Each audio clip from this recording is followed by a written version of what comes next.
And Pete's going to speak to us about the development of law of trusts and equity. So it's new trust technology. It's simply utilising natural law in such a way that can be used for the benefit of the people. Yep. Yeah? Yep. Pete's a bricklayer of 25 years experience. Yeah. So he is taking orders for conservatories and extensions. And he's a double world champion, silver medalist in wushu. Yep. Is that correct pronunciation? And you were in Shaolin in China at the World Championships. Right, okay. So you became interested in the commercial redemption through watching Liverpool and how it's changed over the years. I think many of us have actually seen that. So using similar theories and practices and getting some altogether odd results. And then May last year, you first heard Christian Walters speak on trusts. And you emailed him. Yep. And So here's the results. Yeah. So. And most likely, just 2 days ago or so, I think it was Sunday, they actually kicked me off the group. Oh, you must have said something really lawful and to do with equity. And just before Pete starts, I just want to say we're going to be closed for all of August, except for the gathering, obviously, at Pistyll Rhyadr. So that should be really, really good. And then we're starting 1st of September again on, I think, with Pip Waller, is it, Tracy? Yeah? Pip, on the 1st of September. And then on the 8th of September we have Ian Crane coming as well. So that should be really good. But for now, we'll hand you over to Pete and Thank you very much. take it away. Okay. Hello everyone. Thank you very much for attending. Yeah, what happened was we have like a Skype group. I know some of you are involved. I don't know if any of you others want to, but it's really good because we passed lots of information and everything. We have like we had a subgroup where it was people who've been studying NTT longer, so they had a little bit more advanced idea of what was going on.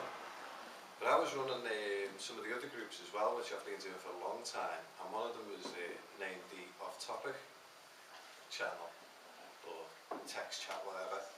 And Christian's wife started giving me some hassle, and then just kept attacking me and just wouldn't let me sort of defend myself, and then just kicked me out the group. So I was like, okay, fair enough. But what they've been doing is, I found out, is they've been going very religious, and it's all starting to get a bit cultish over there, so kind of pleased that I've stepped away from that little scenario. To a point I've stepped away from it, but I'm still going to take everything that's of use and, you know, bring it to people. So over the last couple of days since this has happened, I went back to Greg Gentry's calls. Greg was in jail for unspecified charge and unlimited amount of time. He had no idea when they were going to let him out. He was in a federal penitentiary in California, and he was the one who was running these shows on commercial remedies. It's Remedies in Commerce on Talk Show. And he'd invited Christian Walters onto the show, and that's how I got to know Christian, as was explained there on the introduction. So I went back to some of his latest calls, and he's talking about like how, which is where we were kind of heading with Christian, but it seems like Greg's now gone and done it, which is to claim the strawman account as a trust, and to know how to utilise and to operate that corporate entity as a vessel in commerce, if you like.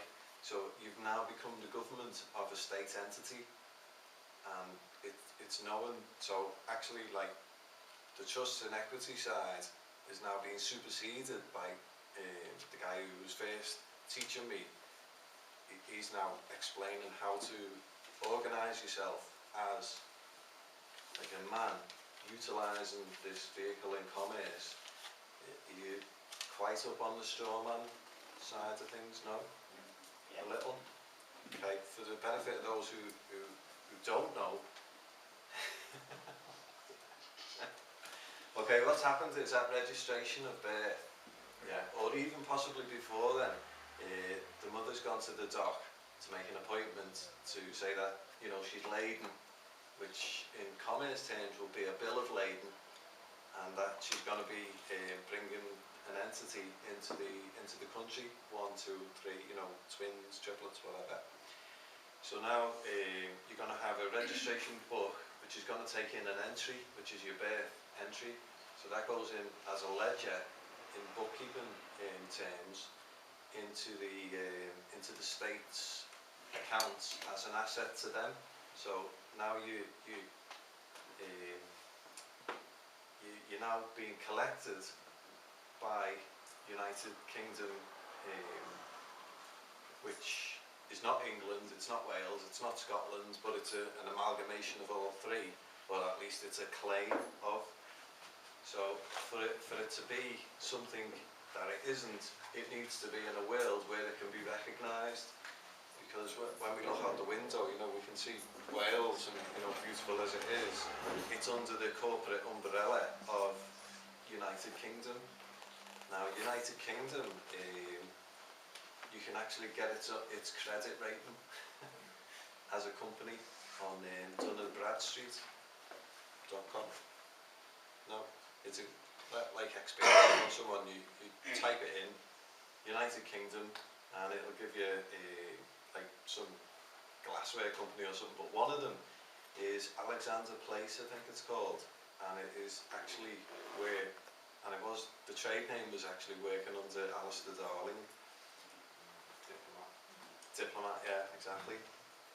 So the diplomatic status gives him rights to be a man and also rights to operate the fiction, and that's basically what Greg's done and what we were trying to do with Christian, but now I've gone back to Greg, and Greg's taken this birth registration, which has gone into the United Kingdom's books as an asset to them in the accounts.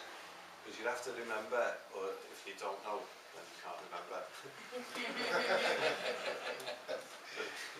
For the benefit of those who don't know, accounting and bookkeeping are two separate things.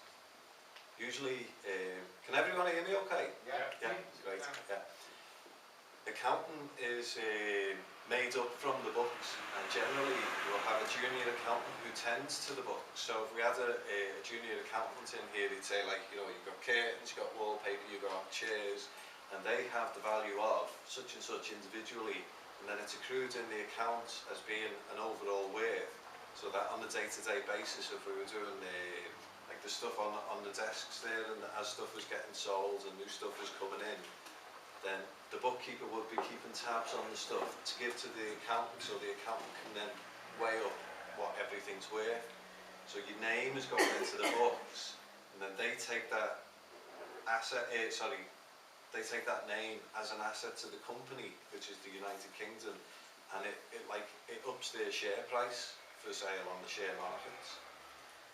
So we don't know anything about this, but in this ledger where they put our name, it would be called the equity / capital side of the ledger on the books. And how bookkeeping is made up is you've got equity and capital, then you've got liabilities, and then on the account side, what's a liability to them becomes an asset to them, and a liability to whoever the name is. Like in this case, it's your name, so you're going to act as surety. So it's all massive in the financial world that we don't, you know, we're just like go to the pub and watch Coronation Street, whichever. And all the time, these, well, you've got the Dow Jones, you've got the Hang Seng, you've got the FTSE, yeah, you've got all these financial markets, yeah, going on 24-hour basis, and the trading shares. Well, we don't even know what these shares are. Well, shares in UK, what's the initial value of UK worth? Is it 206 trillion something? So the asset value of United Kingdom is worth about 206 trillion. So where's our share? You know, you fight down at them at the dole for, you know, £70 a week or something, and try getting a job for much more than 6